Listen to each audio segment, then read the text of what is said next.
Thank you, Carlos. Adulé par certains, détesté par d'autres, le circuit du Grand Prix de Monaco ne laisse personne indifférent. Chargé d'histoire, il fait partie du patrimoine du sport automobile. Mais pour que le public puisse évoluer dans les rues de la Principauté en toute sérénité, des mesures de sécurité particulières sont nécessaires.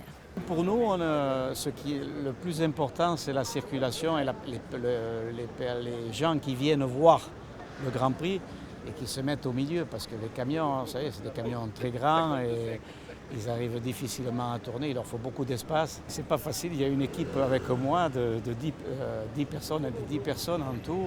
Et là, depuis 2 ans, on les a mis sur ordinateur, on met les camions sur ordinateur et on sait exactement où ils doivent aller et le rôle qu'ils ont. C'est une organisation grandiose, avec l'emplacement que Monaco a.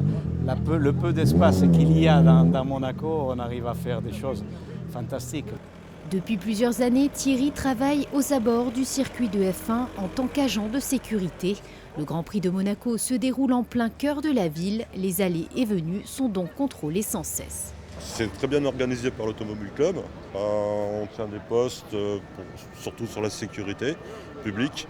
Vous voyez qu'il y a pas mal de véhicules qui passent sur la route et tout ça, et ça demande beaucoup de travail. On a reçu des instructions justement pour qu'il y ait beaucoup plus d'attention aux gens qui viennent, et c'est beaucoup plus strict. Le fait de venir sur Monaco, ils savent que la sécurité est beaucoup plus renforcée.